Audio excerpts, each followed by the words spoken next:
Welcome to the family, son.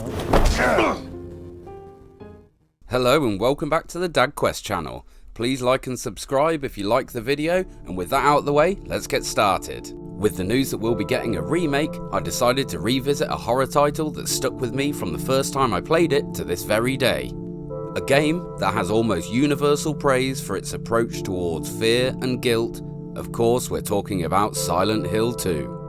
The year was 2001, I was splitting my time between college, riding my BMX, playing video games, and of course getting smashed with my mates and causing mischief. Honestly, I don't know how I found the time. And then one day, my big brother came home with a copy of Silent Hill 2, and to say that I was excited would be an understatement. As with most games at this period of my life, I played through Silent Hill 1 with my brother, and so we sat down to do the same on my lovely, sleek, sexy PlayStation 2. Which I'd convinced my parents that we needed because it had a DVD player, before promptly assigning it to my bedroom TV, rendering it useless to them. Sorry about that one, Mum and Dad. Now we've got a little serious message before we start. This game deals with some very dark real-world issues, so please be warned that I will be discussing themes of abuse, murder and suicide. And also, if you're struggling with your own mental health, please seek help, talk to someone. Trust me, I understand on a personal level how hard that can be, and in fact my own struggles were actually what led me to start this channel as a kind of creative therapy. So please remember the help is out there and you are definitely worth the effort. Right, so after bringing everyone down with that last message, let's get into the game. It starts with our protagonist James Sunderland looking at himself in the mirror in a rather grotty looking bathroom. He appears to be confused, and it doesn't take long before we find out why. You see, James has just received a letter from his wife Mary. The only problem is that Mary's been dead for 3 years.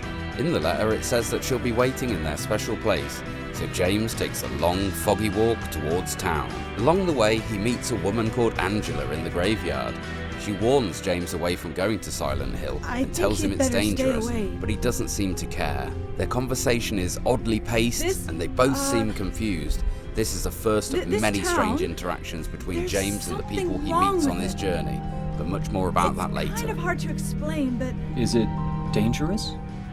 When James arrives in Silent Hill, it's seemingly a ghost town full of nothing but boarded up windows and the sounds of silence, until James sees a figure shambling through the fog in the distance.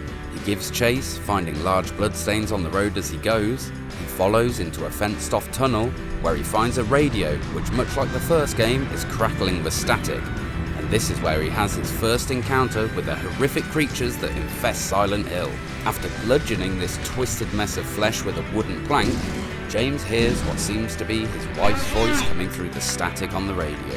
After this, he continues his exploration of the town and finds himself in the Woodside apartment building. And it's here where we meet one of the most recognisable video game monsters and arguably the most important character in this story. Of course, I'm talking about Red Pyramid Thing, or as everyone who isn't a Konami employee calls him, Pyramid Head. We also get to meet a young man called Eddie who's just puking his guts up in a really nasty looking toilet whilst claiming he's not a murderer. A small girl called Laura, who for now is nothing more than a little who steps on your hand and laughs at you. And finally, just after leaving the apartments, we meet Maria, who is a doppelganger of James's dead wife Mary. Okay, so I'm going to leave the story there as it's completely impossible to explain this game and what makes it so special without spoiling it. Okay, so let's take a minute to look at this game's presentation and its development. The game was developed by Konami's Team Silent following the financial and critical success of the first game. And the original concept for the story came from the mind of the CGI director Takeyoshi Sato, who was heavily influenced by the Russian novel Crime and Punishment by Fyodor Dostoevsky. Obviously, with this being Team Silent's second journey to the town, this game would clearly look better than the first, especially with it being on a newer generation of hardware. But they did so much more than a graphical overhaul. They managed to create one of the most interesting, beautiful and unique looking games of this generation. You can't talk about Silent Hill without talking about its fog. It's something that's synonymous with the series, but here, utilising the power of the PlayStation 2, it seems to be used more for atmosphere and less to hide boundaries due to hardware limitations. And don't get me wrong, it's probably being used that way here too, just not purely out of necessity. The interiors of this game are large and very dark labyrinthian places, and they make great use of the illumination coming from James's flashlight, which was probably the first time I ever saw real-time lighting in this way. The flashlight actually casts real shadows, and I distinctly remember being really impressed at the time. Unfortunately, the controls and the combat are one area where the game stumbles. It's by far better than the first game, but that doesn't mean it's good. The game's controls can feel very clunky at times, and the combat is just uninteresting. It doesn't feel very smooth, and outside of a very few specific moments, no encounters really feel unique. Whoa, please put down your pitchforks and your torches. This really is the only negative thought that I have about the game. I love Silent Hill 2 despite its flaws. Right, so I guess it's about time we talk about what makes this game a true masterpiece.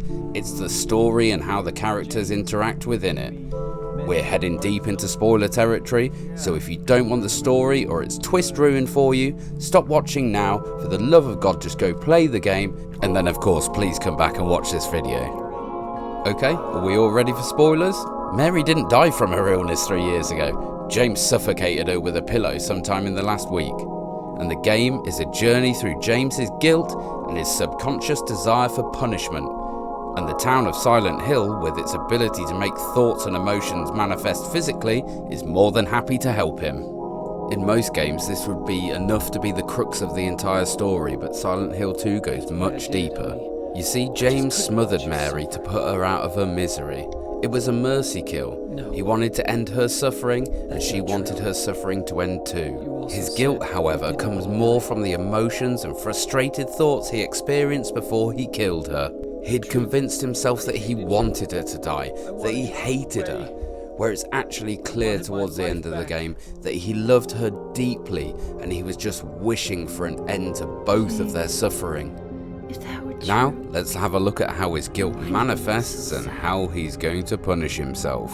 You may have noticed that while being horrific, the creatures in this game have a very sexual undertone to them.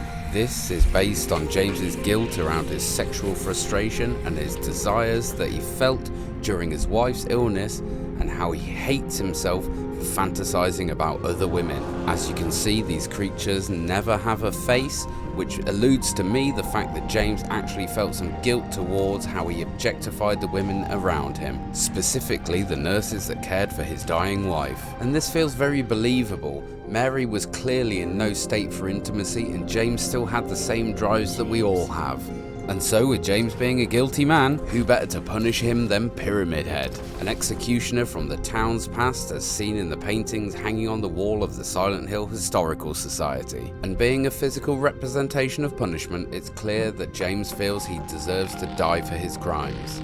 Several times during the course of the game, James has to watch as Pyramid Head kills Maria, forcing him to face his most traumatic memory, forcing him to face the crime that he's guilty of. And after symbolically reaching the deepest recesses of his mind, he's able to finally defeat the two Pyramid Head bosses by forgiving himself, thus removing the need for his punishment. And after the Pyramid Heads fall on their own spears, James is free to face the final part of his psychosis. Maria, his wife's doppelganger, an idealized, more sexual version of his late wife, becoming a twisted representation of Mary in her hospital bed. After defeating this twisted form, it leaves James free to leave the town with Laura, the young girl we met earlier. But who is she and why is she important? Laura was in hospital at the same time as Mary. They became friends, and Mary wanted to adopt her if she made it through her treatment. This obviously wouldn't come to pass, but I see Laura as a light at the end of the tunnel for James,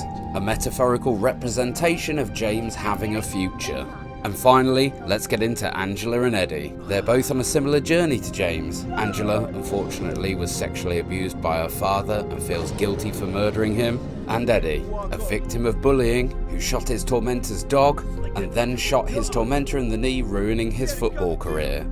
Their stories are heartbreaking, and the one thing I rarely hear anyone talk about is how they face their guilt and how that differs from James's resolution. James learned to forgive himself, whereas Angela allows the guilt to consume her, believing herself to be deserving of punishment. No. And unfortunately, this is where she gives in to her suicidal tendencies and allows the flames to consume her. Always like this. Eddie hides from his guilt, consistently saying he's done nothing wrong, finally convincing himself that his actions were righteous and that his victims deserved it for tormenting him, ending up in complete denial that he's done anything wrong, allowing him to give in to his violent ways without feeling guilt.